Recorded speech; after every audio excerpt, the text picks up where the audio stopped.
پیش خدمت ہے کہانی ایک ناشکرا انسان۔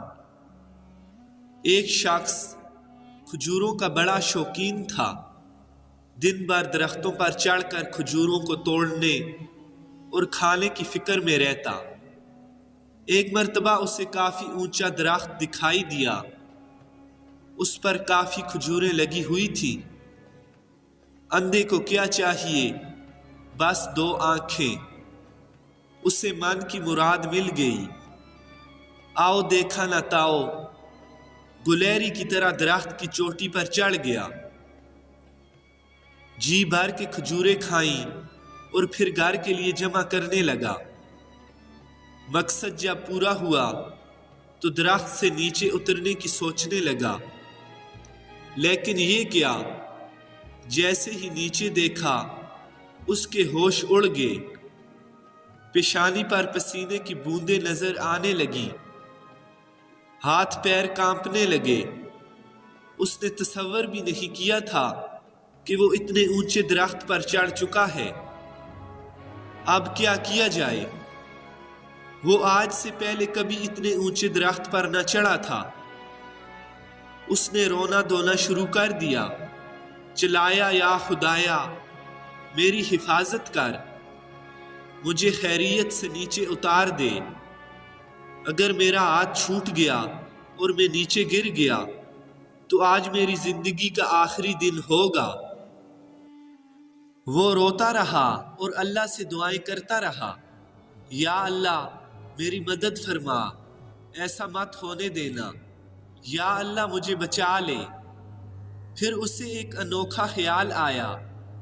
اس نے ایک منت مانگی کہ یا اللہ اگر میں آج نیچے خیریت سے اتر گیا تو پورے 500 کی نیاز پیش کروں گا، یہ میرا وعدہ رہا۔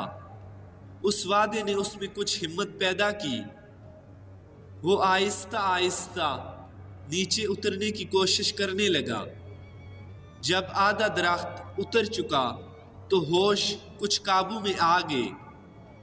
دل کی دھڑکن معمول پر آ گئی، پیشانی کا پسینہ خشک ہونے لگا۔ اب اس نے جو زمین پر نظر ڈالی تو زمین کافی نزدیک دکھائی دی۔ اس نے سوچا میں ایسے ہی مرا جا رہا تھا، یہ تو کوئی اتنے زیادہ خطرے کی بات نہیں تھی کہ 200 روپے کی کھجوریں کھا کر 500 نیاز کا وعدہ کر لیا جاتا۔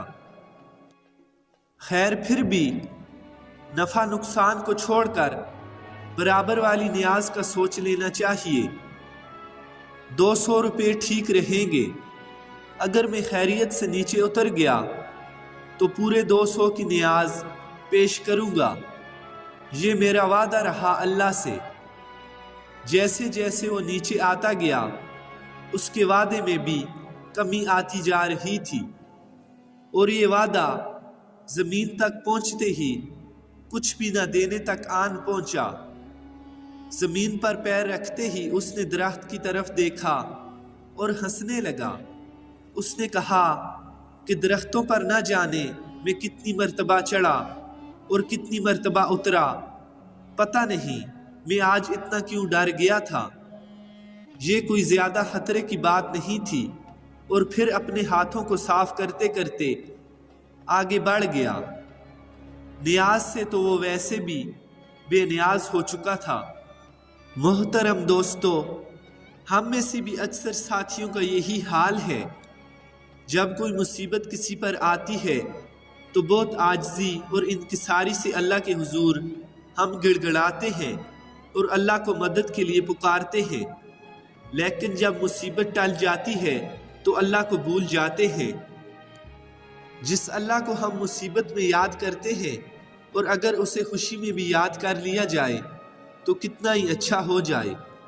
اسی لیے اللہ تعالیٰ فرماتا ہے، بے شک انسان اپنے رب کا ناشکرا ہے، بے شک انسان اپنے رب کا ناشکرا ہے۔